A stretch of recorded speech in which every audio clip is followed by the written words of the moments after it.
Hello. Is anybody out there? Welcome everybody to the January .NET user group meeting. Make sure my stuff transitioned right. I have Jeremy Knight with me tonight. We'll be talking about back to the basics, ADO.NET. But before we get started, we typically do a little bit of house cleaning, some basic announcements. But before we do that, how's everybody doing tonight? Can y'all hear me? Everything sounds good coming through? Is anybody there? So waiting a little bit of a lag. How you doing tonight, Jeremy? You ready? I'm ready. I got a few bonus items for people too. A few bonus items, nice. Yeah, this will be Yeah, our first meeting of the new year, so happy new year to everyone. Um, my name is Brian McCoy. I am the leader of the Baton Rouge.NET user group. Like I said, Jeremy Knight is with us all the way from virtually from the North Shore. So nice to have you join. To see, a few housekeeping notes. Like before we get started, make sure you utilize the YouTube chat. I will be monitoring that. We also have a Discord channel for our live stream chat. So please feel free to utilize those two tools to ask any questions you may have or make any statements you may have. Be sure to join our Discord community to keep up to date with what we have going on. Let's see what else. Tonight will be the .NET version of our live stream. Next week we will have a SQL Server stream. It will be hosted by none other than Kenneth Neal. They will be talking about SQL versus NoSQL and moving data from MongoDB to Azure Data Lake by using Azure Data Factory. So that's a lot of data being moved around. So anyway, if you're interested in that, that will take place next Wednesday. Let's see, what else do we have? We don't really have any upcoming events due to COVID restrictions. Everything's just kind of shut down for the time being. But if there are any other virtually hosted events, we'll be sure to pass those along once we get the information on them. So be sure to subscribe to or follow our Twitter accounts. You can find us at BRDNUG on Twitter. You can also go to our website brdung.org and get the latest announcements of meetings. We also have our meetup link. I will drop that in the chat as soon as I can, but be sure to subscribe to our meetup page. That way you can get announcements for all of our upcoming streams and any other information that we want to push out to you. Let's see, what else do we have to talk about? Typically we do a call for speakers. We are actually booking for this year. We have a nice lineup coming together, but we still have openings. So if you are interested in starting your live streaming career or just getting out in front of people and talking about the interesting things that you're currently working on, we would love to have you. It'd be awesome. We really appreciate, any kind of content that you could provide. So be sure to reach out to any of us, via Twitter, or I think you can message us directly through the meetup site. You can come into our Discord channel and just say, hey, I want to speak. Just let us know. We'll help you out. We do all the heavy lifting. All you have to do is connect to the meeting and we do the rest. One thing we like to try to do, and we haven't figured out a great way to do it yet, is to connect people who are looking for opportunities with people who have opportunities for work. So if you are looking, feel free to, or if you're hiring, feel free to sign off in the chats. Maybe I can get together and, help each other out. That'd be nice. Let's see, anything else before we get started? Jeremy, you have any sage words you'd like to share with us? I'm putting you on the Not spot. right now. No. I don't know if you want to do it. I have them towards the end of it, but we did reach out to everybody and ask some questions. Ask you guys to pose any Blazor questions, and I have two. I don't know if you want to do it now or wait till the end to do it, as that's the bonus I was talking about. I did want to. I mean, it's two very abstract questions. It's not going to be in any code or anything like that. So yeah, no. Reach out to, yeah. No, I don't. Uh, I guess we're still kind of stalling. The count seems to have leveled off. So, if you want to go ahead and let's go ahead and just get the talk started, and then you could give us the bonus at the end. How's that sound? That works. Sorry, I'm looking at. I got all kinds of info up over here that I'm going through and looking. But yeah, without further ado, I will switch the slides over and give Jeremy the floor. All right, Jeremy, it's all yours. All right, so let's get into it. Um, Quick intro. I'm a developer since 2005. I've worked for numerous companies. Right now, I'm working for CGB Enterprises on the North Shore. I have been either a co-coordinator, coordinator, speaker since around 2010. I got involved with the user groups in New Orleans when we were actually doing SharePoint user groups in New Orleans. Started attending .NET user groups and kind of got involved with everybody way back then in 2010. Um, my contact information is there. You guys can hit me up on any of those. Uh, Usually quick to respond. Uh, Give me a little bit if you don't hear from me right away. Don't think I'm not going to get to you. Um, what we're going to talk about in here, a few quick things. What is ADO.NET? What are the key concepts we're going to be looking at? And then we're going to get into code demo. I am not big on presentation slides, so you're going to see a few slides, and then we're going to get heavy into code. Um, in its simplest terms, ADO.NET is just a set of classes that Microsoft has given us so that we can access data. And that data access is gonna happen across different platforms. We'll start talking about it a little bit later, but you got access to SQL Server, of course, which is the classic Microsoft one, but you've also got access to OLTP. Oh God, not OLTP. I can't remember things anymore. Let me switch slides real quick. So the first thing I'm talking about right now when I'm saying what we can actually connect to is a concept of a provider. So you got SQL Server, you got SQLite, Oracle, OLE, ODBC. Those are the ways that some of us have had to connect to things like DB2 providers and stuff in the past. Was using some of these providers in the ADO.NET framework.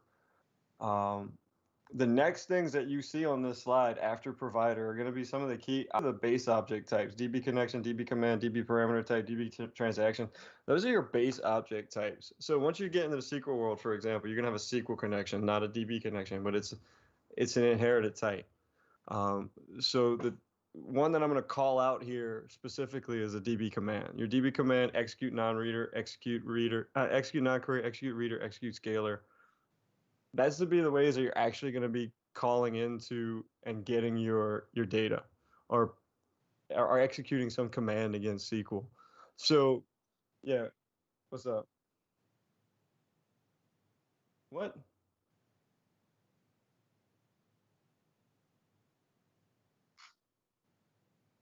Uh-oh.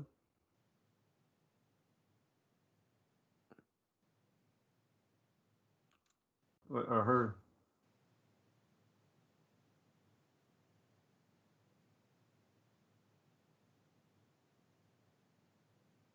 Okay, well, they're saying we're still here, so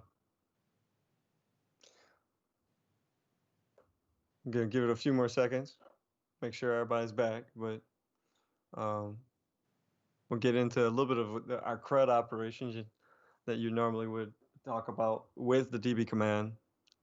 Execute non-query, for example.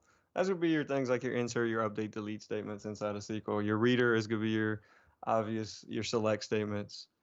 Your scalar is a little bit interesting. That's a single value. So you can kind of think of that as, that select one column where you're only returning one single record. So it's single value object return is what that scalar is going to allow you to do. Um, let's get back to this. I want to see if anybody. Okay. Someone, oh, they want the Discord link now. All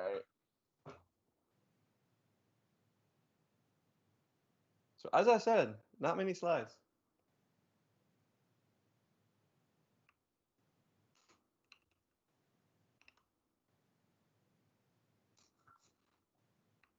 Get a few things up just so I can watch a few things.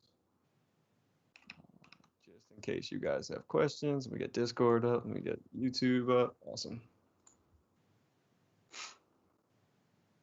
So the first example is going to be a simple query.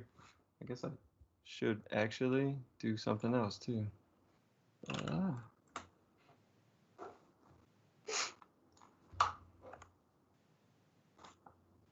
You guys let me know if I need to zoom in anymore. So I have all the code written. I'm going to walk through it line by line, and a lot of this code is going to be duplicated across the examples. I wanted to make sure everything was stated as clearly as possible. So there's going to be a lot of code duplication here that you could refactor out. And I can show some examples of that if you guys want to. I actually have a library on GitHub that I could pull up real quick and show some examples of some dedupe and refactoring that could happen there. Real quick, this is a very, very, very simple table. It's just a lookup table that I've got created in here in my sandbox database. ID, name, is deleted, soft delete flag.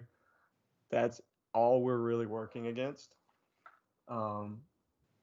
So first thing we're going to start when we get into this actual code is, remember I said DB connection, DB command. We're actually working in a SQL world right now, so we're going to end up calling SQL connection, SQL command.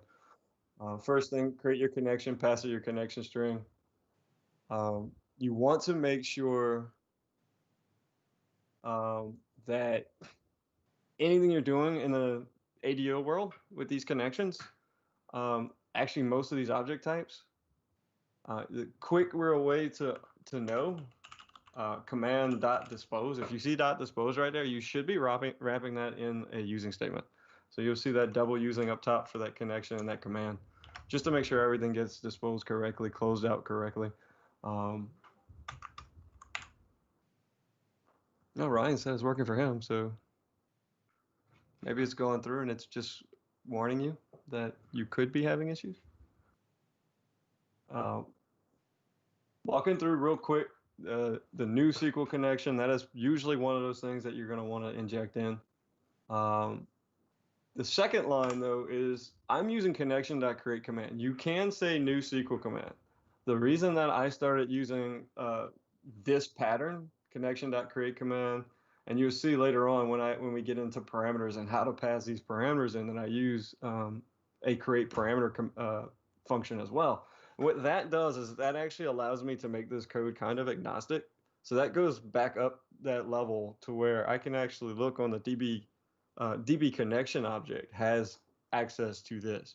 So what that means is if I'm doing something that I want to actually inject in this connection as a DB connection instead of a SQL connection, I can do that and actually kind of make some of this stuff a little bit more agnostic to where if I wanted to test a real quick test against like a SQLite provider, for example, but actually run in production against a SQL provider, I can do that. If you actually started hard coding a new SQL command in there, that would make that very hard to do. First thing you always want to set up on a command is what kind of command it is. You're either going to be running a text or a stored procedure. Your SQL text, your command text, if it's a stored procedure, it's going to be just your stored procedure name in there. I am going to be using just straight, simple SQL statements, so I'm going to put everything inside my command text. It's going to make it a lot more portable for you guys anyway, so that you guys can see all of this code. Next thing is a simple check to make sure that my connection's open, because if my connection's not open, I'm not going to run this command. And you're going to start seeing a lot of I could repeat myself a lot over and over and over again. A lot of this stuff is stuff that if you're used to ORMs, all of this handles it for you. You don't have to make sure that your connection is open because it's going to open it for you when you go and try and make that call. You don't have to create these commands. It does all of this for you. A lot of the stuff or what we're going to be covering today is a lot of the stuff that what ORMs are hiding, but all of them are based on it. So Unity Framework, for example, uses this in the background. You just never see it. Getting down a little bit more, command.execute reader. Now, if you get into execute reader a little bit more, I mean, you can easily pass this in as that, just execute reader, and it'll do it. But you want a little bit more control over your reader, you can actually get into some of the options that you can pass in. The two I'm passing in is single result and close connection. Single result basically says I'm only getting one set of results. In SQL, you can actually return multiple result sets out from a query, and that is actually telling me that I will not have that happen with this. I'm also saying once I actually run this, close the connection. There are going to be times where you may not want to close the connection, so you can leave that off. You can run multiple readers on that same connection, for example, if you felt like. You can easily do that. This while statement right here, and I got a comment in there that says console.writeline handles a few things for us. That while statement is heavily simplified compared to what you would normally need to do when you're reading data out of the database. To read information from these data readers, as you're reading through this data reader is actually going to update. So when I say ID, I'm looking for this column that's coming out of ID on that data reader, the position of the data reader right now. Now, that is going to be an object. So if I hover over var right here, you can see object. If you kind of know where I'm going with this, where console.writeline handles a lot of this parsing for you, that's because it just spits out whatever it does in a .2 string. So what you would normally have to do here if you're loading it into an object is whatever normal parsing and checking you would have to do.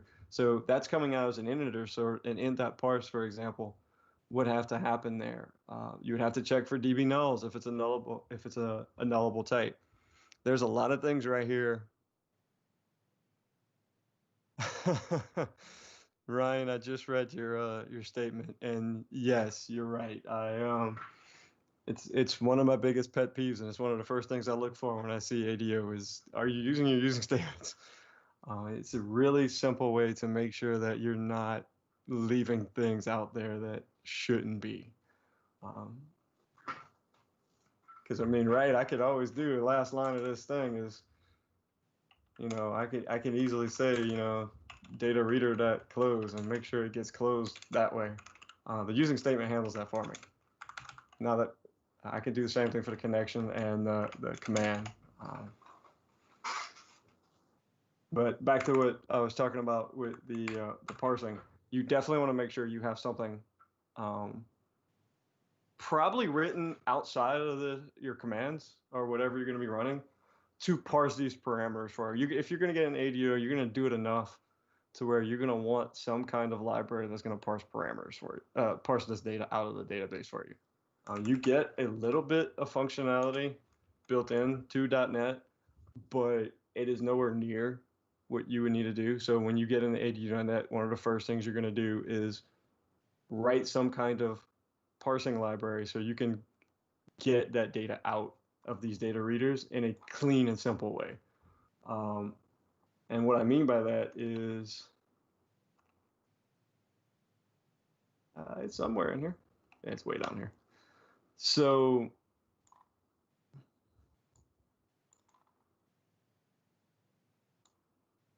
what I mean by that is you want to be able to do something like this get value or default, right? Or get value or no. You want to just be able to say data reader dot get value or no, and then pass in the column that you want to get, and pass in the type. You're going to want to have some kind of library right there. And this goes back to what I said earlier and something that I could repeat on a lot of what I'm going to show today. It's another one of those things that ORMs just kind of handle for you. It gets hidden behind that, but it's something that you definitely want to look for. And I've seen a lot of code blow up because, I didn't think about handling this kind of data in that column. So definitely something you want to think about whenever you start getting into that. So that's a simple query. I am going to skip a lot of the explanations for some of this stuff as we start going down through some of this. I'm not going to save that. I can run this real quick just to prove that it works.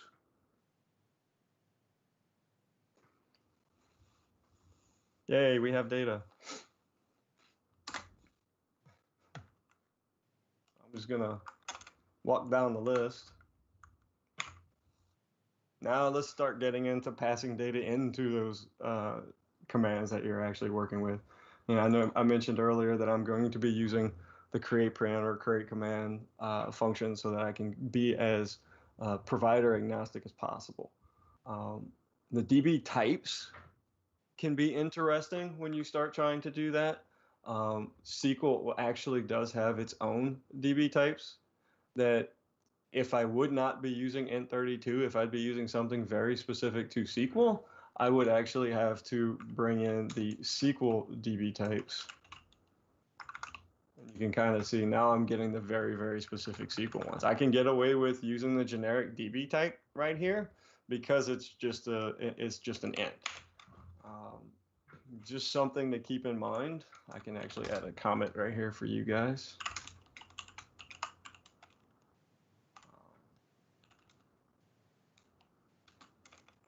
Say this. Just something to keep in mind when you're actually creating your parameters that you may need to get into SQL specific types. The value is obvious. I'm actually just sending in the ID of 2, and I'm just going to give it that name of ID. There is some things that you can do to actually make the parameter designator character agnostic as well, depending on framework. I'm not going to get in that tonight, but I will. I actually have a library that I've written to do that. I have and a lot of this stuff I kind of revisited for the first time in almost a decade. But this was one of those things where I used to work in it enough to where I have the parser I was talking about for pulling data out, but I also have a factory that will generate these and I can show that now that you ask that question. So I actually have a factory that will generate that. And where is it? Here it is. And I actually define the strategies of what type it is based on. So it actually gives you a parameter back of said type based on the type of the value you're sending in. So it's not super hard to roll your own once you actually start getting into this enough. If you work within it enough, you'll start seeing the different places where you're getting a lot of code duplication, and there's things that you could refactor out to some other piece, like I did with this parameter factory and the parsers that I wrote. And I'll share I'll share both libraries on Discord, and I'll try and get a comment on the YouTube stream with both the links to both of those after this is done. Um, so yeah, this is actually one of those things that can be a bit tedious about ADO.NET, especially if you're sending in, multiple parameters. When you get into those SQL calls where, I'm sending in 5 different parameters, 6 different parameters, you can see this is going to get kind of tedious. You're going to end up with this code right here duplicated in number of times, depending on how many parameters you want. The rest of this is going to look exactly the same as what we did before, except for the fact that I'm now using single row. I'm saying go get me something by a primary key. So I'm only ever going to expect a single row to come back from the database. So I've adjusted my reader so I can get as much efficiency out of my reader as possible and put single row right there. When I was writing this code for you guys, I was just trying to think of all the different things that we could do to make sure that you guys had some really good examples of what you should be doing when you're doing ADO.NET. One of the things that I'm betting Ryan, since he made that comment, is looking for is going to be in the next one that I wrote. And that is actually, now we're going to start getting into another object, transactions. So another thing that you have to do yourself when you want to do ADO.NET is actually make sure that that unit of work, that transaction, is actually built for you. By using that using statement right there, I do cut out a few steps at the end so I don't have to close it or roll it back. But this line right here is basically telling it, okay, now my transaction is complete. That commit that you would normally do inside of your SQL statement, it's kind of one-to-one there, right?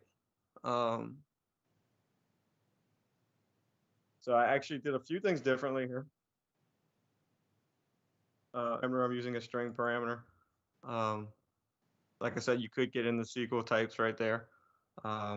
But I'm using a scalar here because I wanted to make sure I got my ID back. So I make it a little, which would be 2 lines if I actually wrote that out in a pretty way. Do my insert, get my scope identity, and I just want to make sure that I get my new ID back so that I can spit out my new ID.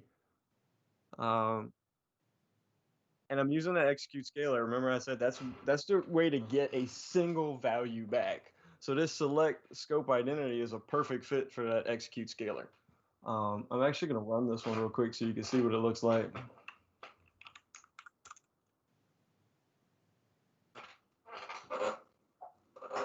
And there it is. I just inserted a new one, and you see I kind of tested a little bit on there because I have 16. There's another reason why I have that many in there, but I'll get to that in a little bit. So it's a good example of how to add that transaction in. It's a few extra lines of code.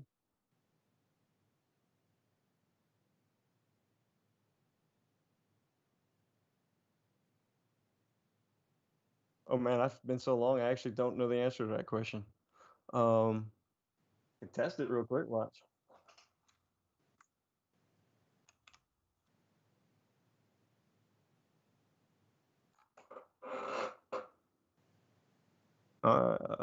Haha. It did not blow up. It just ran it. But that's it's only ever gonna look for, oh, I'm looking at the wrong one. Sorry. You're forgetting you guys are a little bit behind me because of the YouTube lag.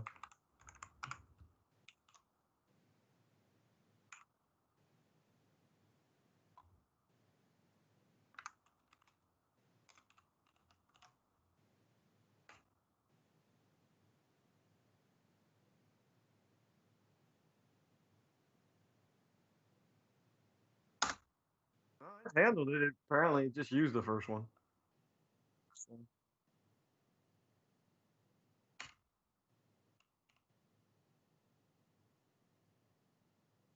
No exception. So it just basically it was the equivalent to a top one at that point.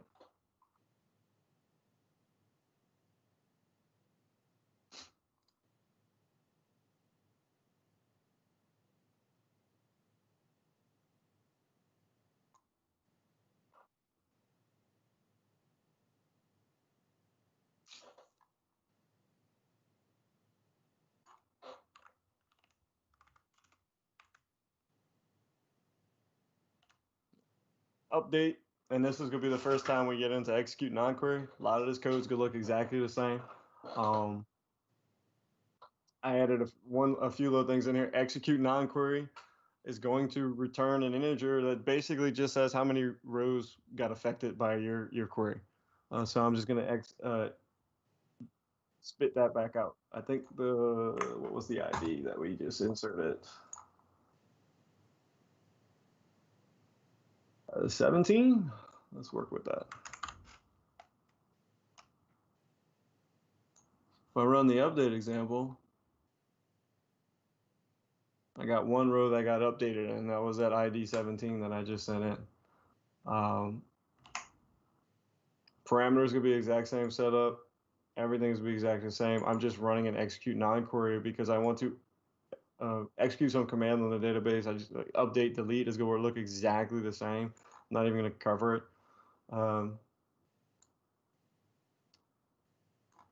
The really, really fun stuff, because the next 2 examples are going to be where you start running into things that certain ORMs still can't do, and you need to do it yourself. The biggest example that always comes across when we start talking about Entity Framework is bulk inserts, bulk updates, things like that. Example right here. Now, these are going to be a few different things that we haven't talked about yet. The SQL Bulk Copy is Microsoft's go-to way to do a bulk insert.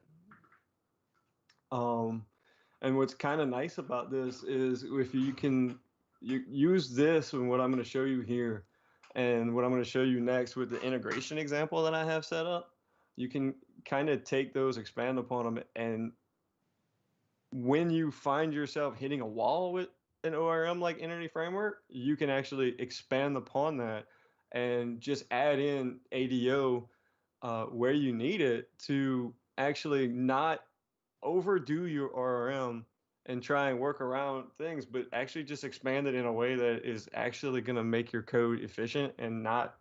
And this is one of the things I see a lot of people when we start talking about the hate that some ORMs get. And I really do think a lot of it comes down to some people just try and do a little bit too much with it compared to what it's supposed to be doing, when you probably should be dropping into a little bit lower level code and doing it yourself. I think I've had that conversation with a few people. And this is the kind of tech right here we're going to start talking about that you really want to be doing, because you don't want to push the boundaries of what your ORM is going to do, because you can't always control exactly what that SQL is going to look like. Bulk copy, you pass in the connection as like everything else, and then there's some copy options that you can bring in. Let me allow encrypted, check constraints. So there's a few things that you can do in here. Keep identity, keep nulls. As you go through them, you can actually see. I just grabbed the keep nulls and use internal. Now, use internal is a special one, because use internal transaction basically says I don't have to bring in that transaction scope that we were using in the other ones, but it also means that I can't pass in my own transaction at the end. If I end up trying to put use internal and pass in my own transaction, it'll actually give you an exception. So if you do start playing around with it, you look at the signature and say, oh, I need a transaction here. No, just pass in null if you're going to pass in use internal transaction, because that will blow up.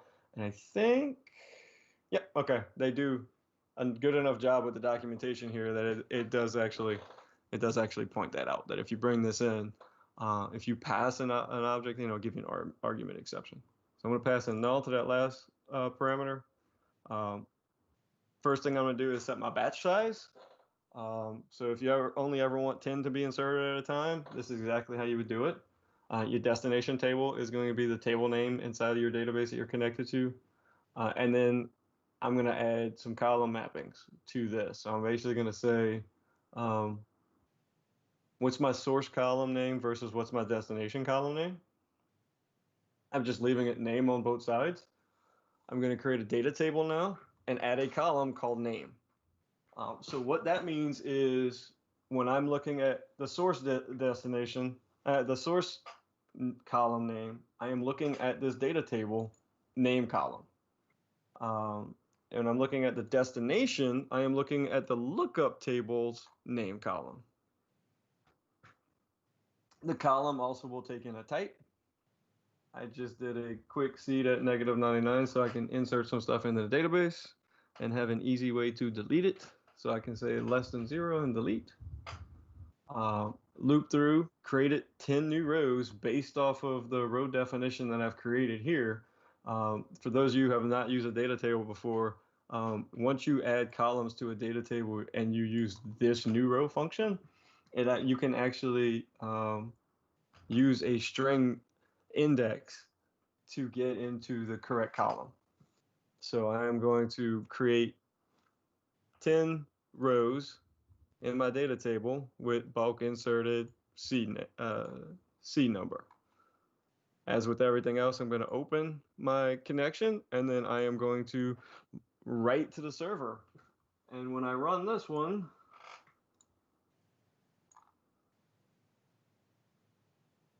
let that run, and then I'm going to pop that one open.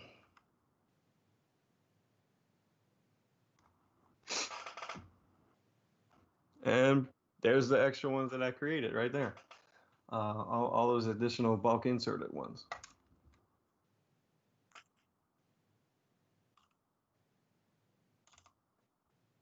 I said it got really fun when you actually start introducing this into Entity Framework. And the way you do that is I have a quick context that I've created, and a lot of context doesn't even mean that much in this scenario. All we really care about is that we have a context. because once you have that context set up, you can actually use the database property in there to get your DB connection. If you hover over this, it's actually returning a DB connection. Because remember earlier where I said that SQL connection is a type of DB connection? Everything is agnostic as possible inside of Entity Framework. So they're going to be using DB connection if they're not going all the way up to the interface, IDB connection, IDB command, or IDB parameter. All those exist as well on top of the object types. So when you start looking through here, you can kind of see where I use that create command in those earlier things, because now this is going to be agnostic. If you change your provider type and entity framework, this is automatically going to change. That create command is going to spit out a DB command, not a provider specific command. I did a simple query here, but just know that once you're hitting this line right here, you're basically into ADO.NET now. You can do anything against your database that you can do in ADO.NET, but you've basically hijacked that connection from that DB context now, and you're in ADO.NET, pure ADO.NET.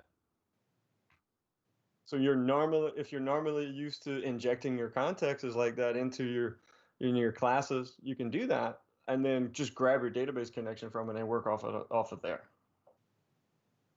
I think this is an exact copy of the query that I did originally, but I just wrote it to where we're now working against a DB context instead of a straight up SQL connection that I was creating and newing up.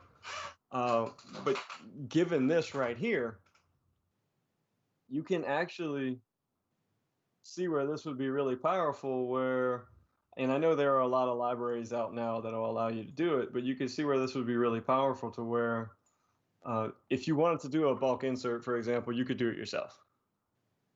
And there are ways to write a generic ADO bulk SQL command where you would just pass in your settings and it would look at your object, for example, and do a little reflection. You can say, go do this for me. Here's an IEnumerable of type whatever. So if I wanted to send an IEnumerable of type lookup, here's the column mappings I'm sending you. Now automatically go do this for me. That code is actually, That code is actually simpler to write than you would think. I've done it before. I need to go find it. But it's extremely useful when you do need it. I've worked on things in the past where you've got multiple places in your application where people are uploading Excel documents, for example, to dump data into your application or imports into your application. This becomes extremely helpful.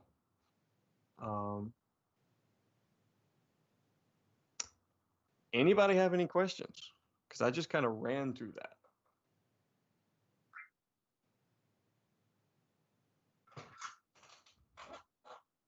I'm used to building out presentations where I have some back and forth. This is going to get used to. I got to get used to this.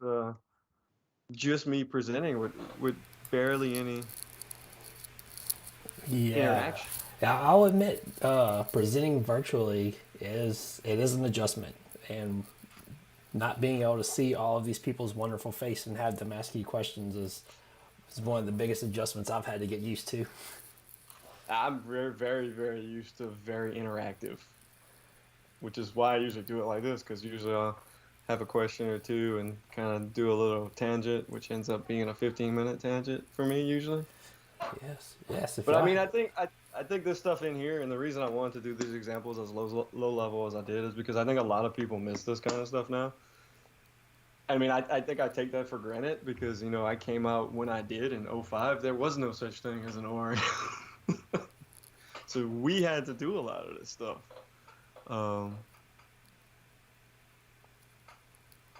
Right now it uses a for loop to go through each.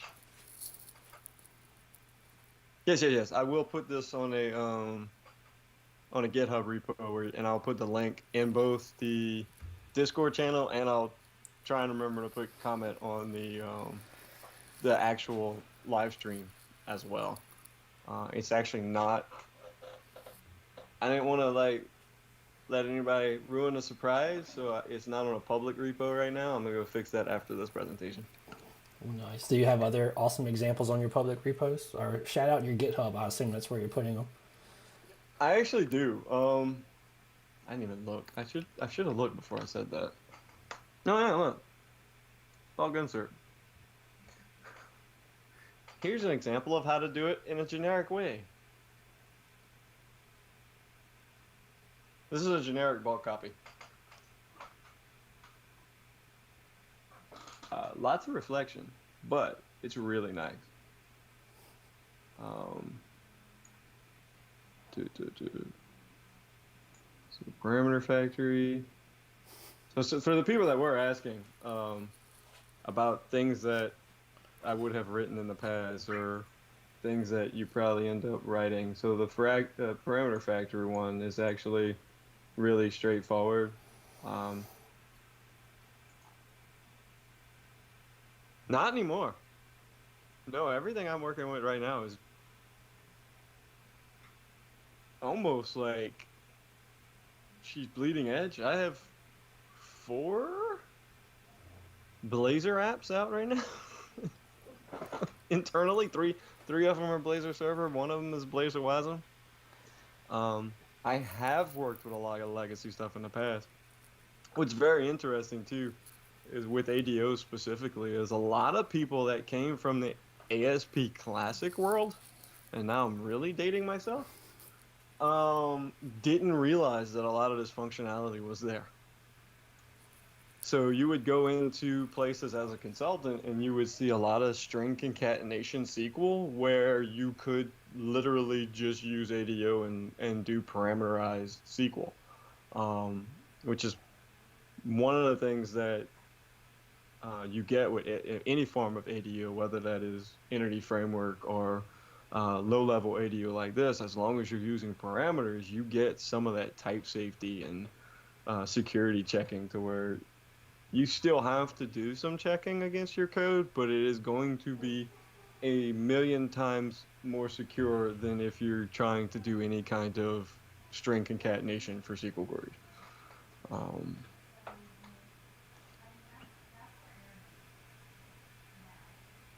Yeah, actually, so I've got a parameter factory base that this SQL parameter, and this I will actually link directly to.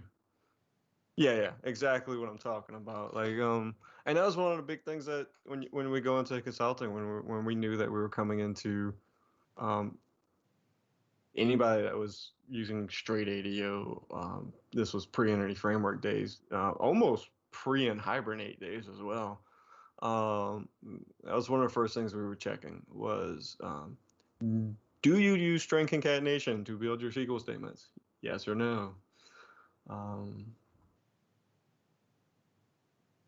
Database value parsers are, this is very, very specific to database value parsing. You can kind of see I have these is DB null checks in there, which I'm glad I brought this up because is DB null is a special type inside of ADO that you will want to be checking against for things like strings that can be null in the database.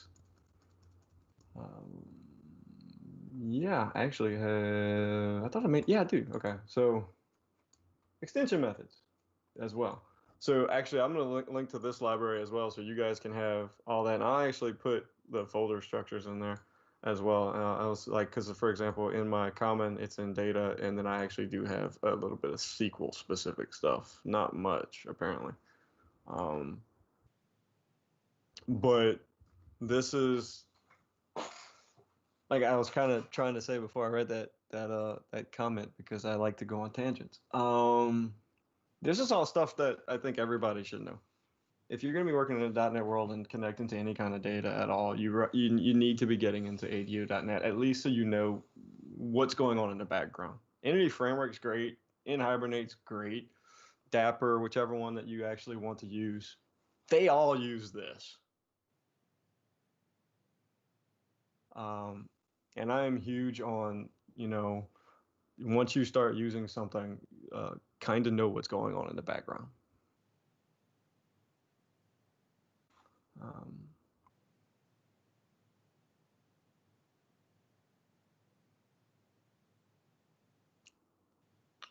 You can do some really cool things with this too.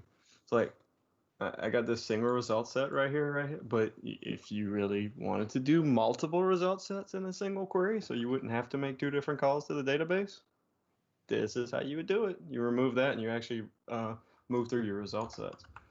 I didn't even think about making that example till just now when I was looking at it. But there's a lot of things that Entity Framework, for example, is going to hit a wall because you got to make multiple calls to the database, for example. Next result, there it is. I knew it was in there somewhere.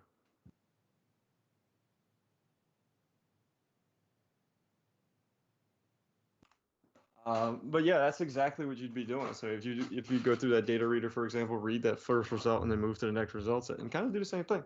So you could actually make one call to the database and return parent-child, for example, is one of the things we used to do with that. So you didn't have to make multiple calls for parent-child.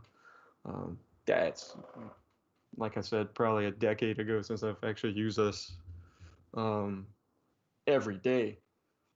But it's still one of those things where you can keep in mind that, man, if I just want to eke out that much more efficiency and speed out of my application, getting into this stuff, learning some of this stuff, maybe it is you switch out that call to straight ADO because now you're bare bones as close as you're going to get in .NET world. If I go back to the slides, because unless somebody has more questions, which I am definitely willing to answer, like I said, I like being interactive. I'm going to get into that bonus. And Brian, I'm going to want your feedback on this as well, because it's all Blazor stuff.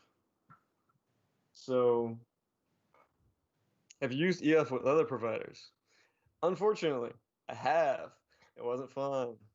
Thanks, Brett, for asking that question. Yeah, I like that. That's awesome. Well, it was specifically because of the fact that it was Oracle. Oracle is in this weird state right now where it comes to providers in general.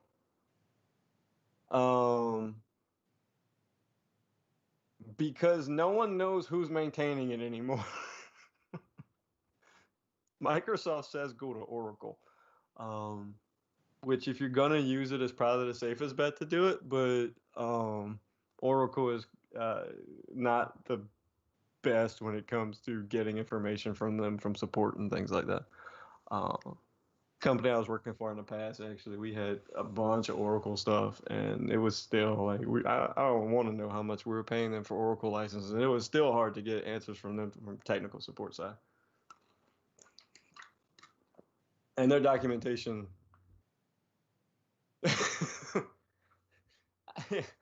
I will agree with that.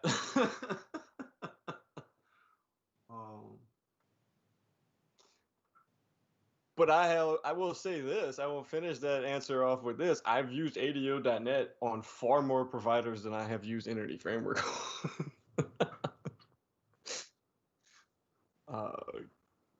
That's flashbacks of DB2 days and things like that. I mean, Toad. Oh God, don't remind me. Oh, So this some is. bonus. I'm sorry, Coach. This is a great question. Actually, that's why I wanted to bring them in. It was like there was no way we were going to do a full session around these 2 questions, but it was 2 really good questions that I think both. And let me bring up the other one. Allow everybody to read them. Let me actually move that to the same slide because I think seeing them both side by side, they're almost. I should have put them on the same slide. They're almost in the same realm. So who are the 2 people that answered these questions? Asked these questions. Definitely, we're thinking kind of on the same lines.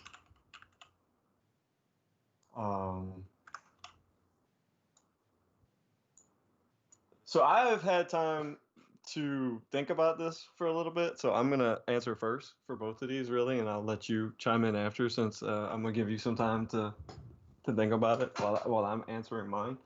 So the two questions: when do you reach for a Blazor projects as opposed to ASP MVC?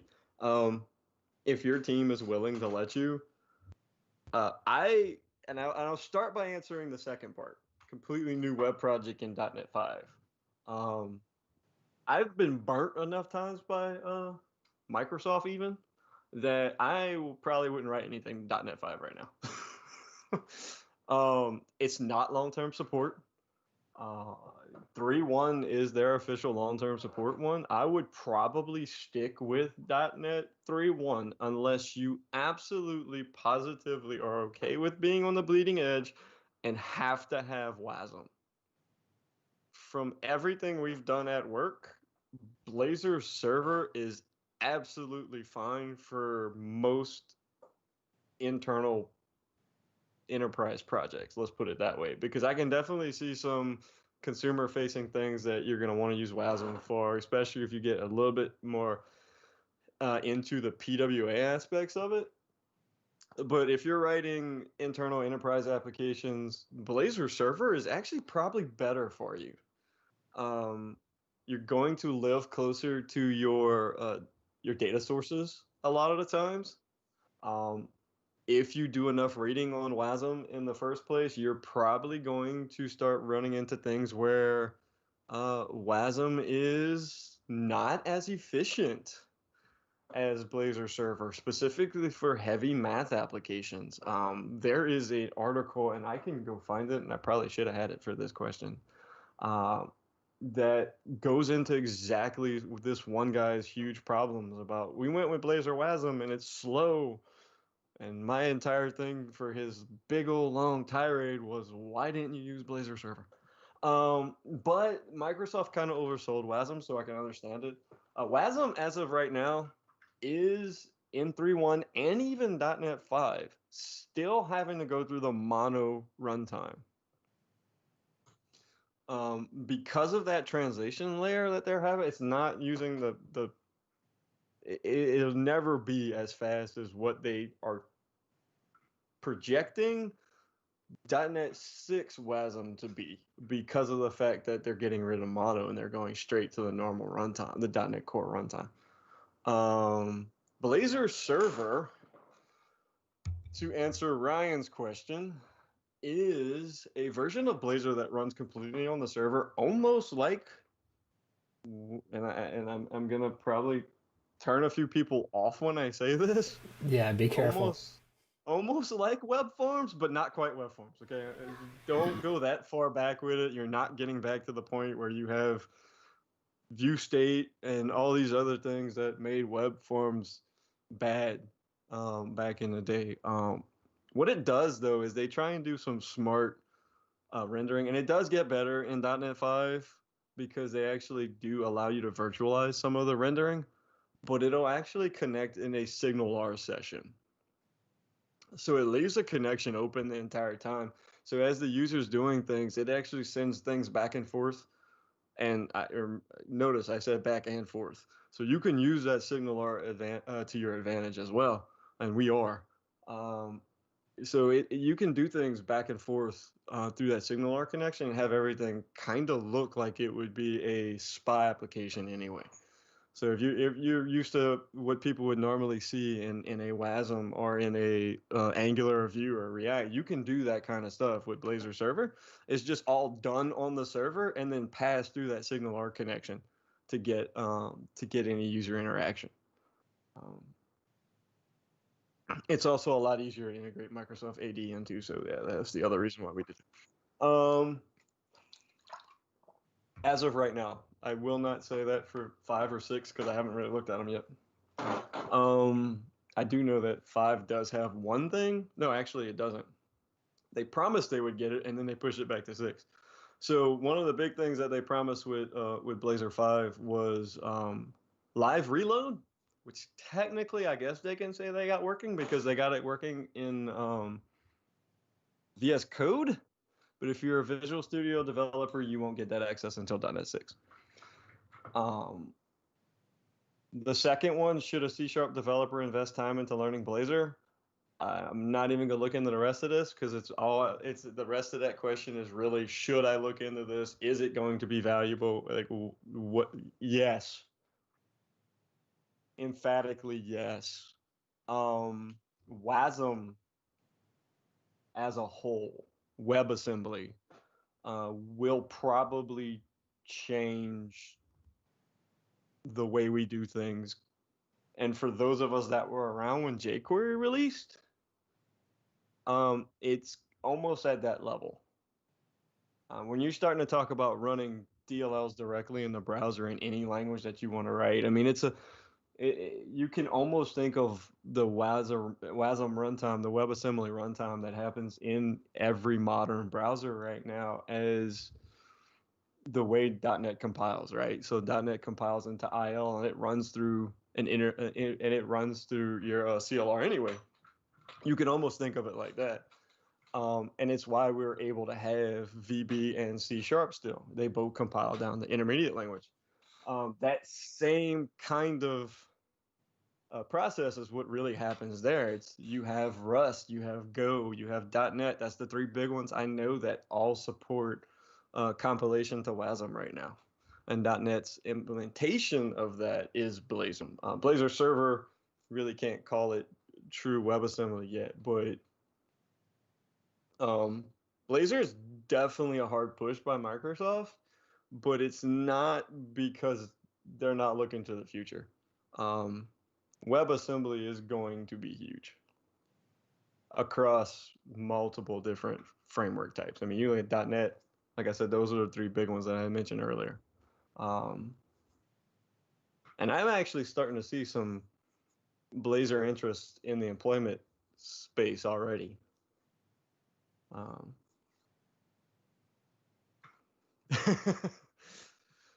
If you go to if you search for WebAssembly, if you just search for WebAssembly, there's an entire organization .org just dedicated to it, and it'll actually get into Rust and Go and all the other ones. It's a W3 standard thing. It is not a Microsoft specific thing in any way, shape, or form. So those are my answers to that. I'm actually head over heels for WebAssembly in general, which is why I like Blazor so much. It's not so much that I like Blazor, thus I like WebAssembly. It's I like the capabilities to write my language of choice where I want to. And that is going to get bigger and bigger as more people adopt it into their framework and write the compilers into the WebAssembly languages that all the big major browsers now handle. What is your answer? Do you have anything to add on that? No, I mean you hit the nail on the head with everything. It's funny because the ASP MVC project type that you just the first question that was brought up, I had that conversation pretty regularly. I don't know if anybody knows me. They may know that I hate ASP MVC, and I've actually never written. I've only written one app that made it into production using it. So what I would actually reach for instead of that would be Razer Pages.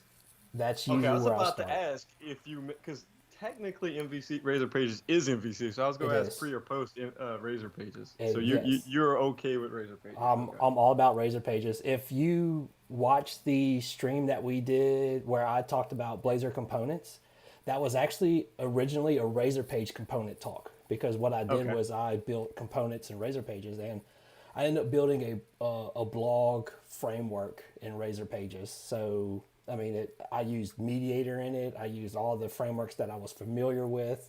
You know, it was like that Razer slash Blazor syntax, but then you could use it almost like you're writing a web API without actually needing a web API. So if you're writing something small that needs to be server side rendered, that may be the first thing you look at. But to Jeremy's point, I'd look at it really quickly just for simplicity's sake. And if you actually have the ASP MVC experience already, but then I would shift quickly to server side rendered Blazor. And that would be my next thing that I'd look at, especially if you need like SEO and things like that that come into play, where you really need that server side rendered functionality.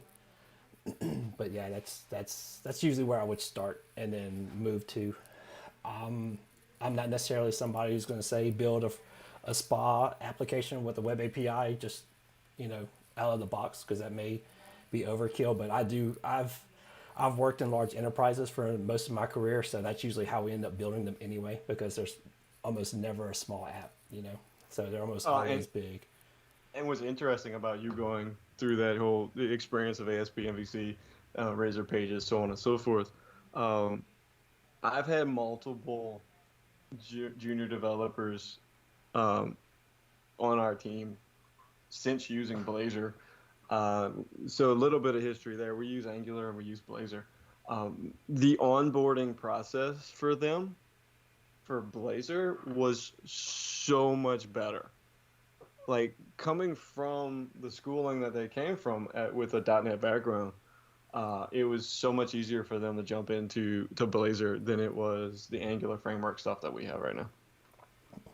Which is a huge thing to look at when you're building a team, right? I mean, you want to be picking languages and frameworks that are easy for you to support and easy for you to onboard people onto. Definitely. It's not gonna be the only thing you ever need to look at, but it's definitely something that needs to come up when you're looking at technology. Mm-hmm. Definitely. I've actually have 7 years experience, something like that, with Angular. So I actually went from Knockout to Angular. So web forms Knockout Angular was my path, and then React. Now I'm hoping to do Blazor. Our team does Blazor. I've mostly been writing APIs here recently, but that's okay. I used to love Knockout, actually. Yeah, Knockout is nice. So it's not bad at all if that's something you have to support or do. It's a little different with how the observable stuff works, but outside of that, I mean, it's not. That's probably the most complex thing about it, right? So it's not that complex. It was what Vue says it does, right? So it allowed you to do that progressive option where you could slowly move to it, right? Mm-hmm. Yeah, no, that's so. I mean, as far as that's concerned, also another thing that I really liked that you touched on was the .NET 5 situation. I've had that conversation as well too, with people wanting to create new projects, and my thing is always just stay on 3.1 for now. It's long-term support. The only reason you need to, unless you want to be bleeding edge or there's something in there that you absolutely want. And so far, the only things I've seen revolve around Blazor WASM. And it's really quality of life development stuff and probably some performance improvements. So if you were starting a Blazor WASM project, that may be something that you want to look at. I see Ryan, yes, Blazor WASM does support progressive web apps. And we actually have Blazor server running the at least PWA install process. Oh, everything nice. we run through Blazor server is using the service worker that says if you're offline, just show the please connect page. But because we haven't really even looked at it, how to establish that connection, because like I said, it's a server side thing and needs a connection to the server. There might be a way to do it, but it was one of those things where the only ask was let's just allow them to install it. So since that was the case, we kind of stopped looking. I don't even know if there's going to be a way to do it because it's a Signal R connection that has to talk back and forth. Yes, every other release at this point, and hopefully they stick with just numerical increments, because at that point they'll be able to say every even release is LTS and every odd release is not. So if they stick with the 5, 6, 7 every year, that's how it's going to fall. Yeah, I think that's what the plan was, and they were doing something similar with, was it every minor odd release? So 2.1.3.1 was LTS and 2.0.3.0 was short term, something like that. I don't remember exactly, but it was something weird. But yeah, once they made the change to 5 and 6, as of right now, I think if you look at their timeline, the evens are going to be long term support. So it'll have that type of, and it's similar to Node and some of your Linux distributions as far as that's concerned, and how they release it.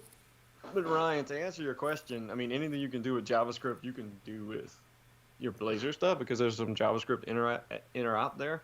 you might have to write a little bit. Like, we definitely had to write some interop for the clipboard functionality, that the new clipboard API. And I say new, it's new-ish. It's all HTML5 stuff, right? Some of these new service API endpoints that we have inside of HTML now to gain access to things like notifications and all that. But all that is accessible inside of Blazor. So yeah, if you want to write a fully capable progressive web app in Blazor WASM, you could do it. Yep. And for the next, I guess the next question, should you invest time learning Blazor? I mean, I've not been a professional developer for a very long time. We're looking at a little over 10 years. And I started with classic ASP, writing VB script. You know, I've done web forms, I've done Knockout, I've done Angular, I've done React, and now I'm doing Blazor. So who knows what's going to happen in the next 2 years? Something else may come out and may transition to it. So, I mean, keep coming to our talks, keep coming to our live streams, and stay up with the current technology, and you'll be fine. You know, a shameless plug there for to give people. I think a few weeks ago it was, if you want to get your blue badge and move on to the mothership, as in Microsoft, come and give presentations, because that's. I'm joking. It just so happens that we've had a few people. You know, it's a complete coincidence, but anyway. It's not just give talks though. It's basically run things. Yeah, right? you have to run things. So the last two, right, was Huguet and William, right? So yeah, William is off in wherever, season Redmond now, I guess. So, yeah, somewhere around there. Yeah, but so yeah, I don't know. I mean, those are some really good questions, and like I said, there was no way we were going to do a whole topic with just 2 questions. I was hoping to get a few more, but those were both really good, and I wanted to make sure that we answered them. I didn't want them to just sit out there and not. So that was your little bonus session that we have. Yeah, it kind of does. Does Blazor run fine in Azure? Absolutely. Yeah, you can. Yeah, and they have options. Obviously, I know the big push now. I can't remember what they're called now, but they were static websites. Now it's like static web services. I don't know, something new, but yeah, if you run the WASM version, you could deploy it as, just like you would a React or Angular app.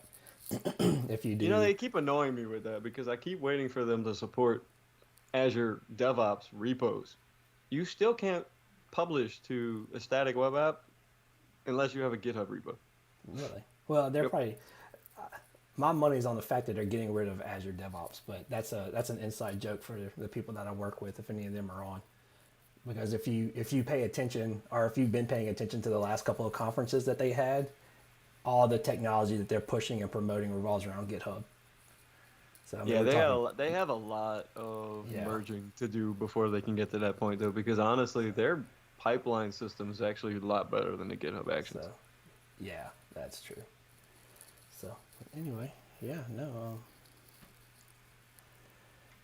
What other questions do we have? Maybe it. So yeah, if we don't have anything else. Thanks for the time, Jeremy. I appreciate it. For those of you who don't know, I threw this on Jeremy last minute because he randomly said in the chat one day, "You think anybody would be interested in it?" I said, "Yeah, you're doing it in January. Congratulations." So that's how that went. So be careful whenever you suggest something around me. But I mean, we're always looking for speakers. Like I said, we have some stuff lined up. We should be good. But if you're interested in speaking, let us know. Yeah, I guess I could transition. Well, I wanted to kill that real quick because I want to grab those URLs for everybody and make sure this goes out where it needs to go. I got you. So go ahead and transition back so y'all can see me. Developers. Me, yeah, you can see me, and you can see a lovely picture of Jeremy. So one day he will get a webcam. Keep waiting for that Microsoft money to come in so I can buy that, that webcam, right? That's right. And don't take me verbatim on the Azure DevOps thing. It's a joke, but let's face it. Come on, get real. So it's kind of like if you ever use, what was it, Link to SQL, and then because the first version of any framework was absolutely horrible, So they went to Link to Yes. SQL, and then they came out with the new with Framework 4.0, and they said that, oh, we're not going to support multiple products that do the same thing, and then they just kind of left Link to SQL. So You ain't never lied. That first word, I didn't. I don't think we went to Entity Framework till version. Oh man, it was somewhere around 2012. Whatever version, like 3 or 4. I think it was 4. I want to say it was 4, because I kept up with it. In every version, it was like it was getting better and better, but it was still like, do I really want to make that switch? And that's actually when I initially switched from. I was in ADO until 2012 when we went to Entity Frame. I want to say 4 was the first one that I actually made the full jump into. yeah, we went in any framework for a while. I did transition to Dapper. A lot of it had to do with some of the stuff that you talked about tonight, as far as bulk inserts and just things of that nature. Sometimes you also work in places with DBAs, and whenever you tell them that you're using any framework, they cry a little bit. So, I mean, you have to deal with that as well. Let them cry. Yeah. So. Dapper, Dapper is nice. It's extremely fast. It doesn't do enough for me sometimes. I do like. God, I never remember the name of it. There's a newer one that came out that I really like. Do you remember EDMX model? I think we still have it. I remember you having to build those suckers in the right way, or you hosed everything. Oh man. Good deal. All right then. Well, I guess we'll go ahead and call it. Again, thanks Jeremy so much for coming and hanging out with us. Next month, I may or may not have a speaker lined up. We'll see. I should know by Friday. If not, we'll throw something together. It'll be fine. Then that's when he goes, oh, remember that Blazor one you were working on? You remember that Blazor one that you were working on? Before I That's told you to right. do the ADO.net one? Look, see, for the past couple of years, it's been me having to cover this. So now I have somebody else that I can push stuff off on if I need to. But it's fine. It's part of group leadership, right? Yep. So, but no, it's good. We'll continue doing this throughout the year. Second Wednesday of every month. Make sure you follow our social media, follow our YouTube channel. I'll try to get better about scheduling them on the YouTube channel. I'm not sure if that helps y'all or not.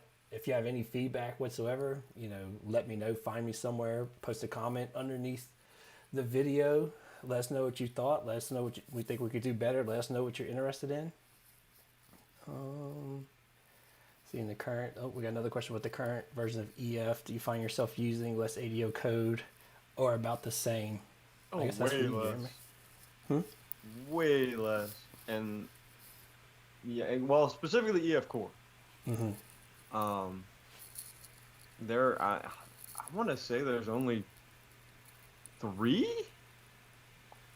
I want to say there's only 3 operations that I do right now that I did with ADO, but that was because they were very, very, very specific multi-line SQL statements that had to be done, all in one transaction, all in one call, that would not have been possible in EF.